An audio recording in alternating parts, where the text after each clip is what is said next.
Welcome to mega 9 TV. నేను మీ journey. పేదరికంతో తాము పడుతున్న కష్టాలు కనీసం తమ కుటుంబాలు పడకుండా ఉండాలనే ఉద్దేశంతో గల్ఫ్ దేశాలకు డబ్బు సంపాదన కోసం వెళ్లి అక్కడ చిక్కుకుపోతున్న వారి సంఖ్య వేలల్లోనే ఉంటుంది. అయితే వీరిని స్వస్థలాలకు తిరిగి చేర్చాలంటే ఎన్నో వ్యయ ప్రయాసలు తప్పవు.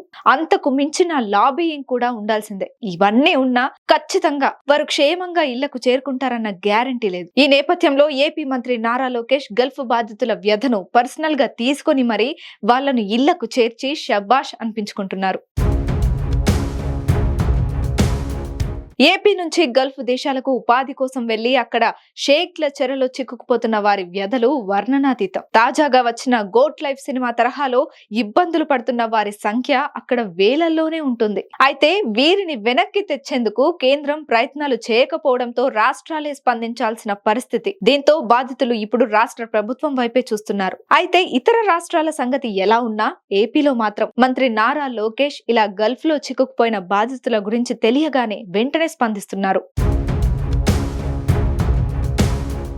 రాష్ట్రంలో కూటమి ప్రభుత్వం అధికారంలోకి వచ్చిన తర్వాత మంత్రి నారా లోకేష్ దాదాపు 25 మంది గల్ఫ్ బాధితుల్ని క్షేమంగా ఇళ్లకు చేర్చారు. వివిధ గల్ఫ్ దేశాల్లో చిక్కుకుపోయిన వారు తమను కాపాడాలంటూ ఓ ట్వీట్ చేస్తే చాలు దానికి స్పందించి వారి కష్టాలు తీర్చడంలో లోకేష్ ముందుంటున్నారు. దీంతో గల్ఫ్ బాధితుల్లో లోకేష్ పై భరోసా అంతకంతకు పెరుగుతోంది. గల్ఫ్ దేశాల్లో చిక్కుకున్న వారు లోకేష్ ను ఏదో విధంగా సంప్రదిస్తే చాలు ఖచ్చితంగా బయటపడినట్లే అని భావిస్తున్నారు. దీంతో లోకేష్ కు ట్వీట్ల తాకిడి కూడా పెరుగుతోంది.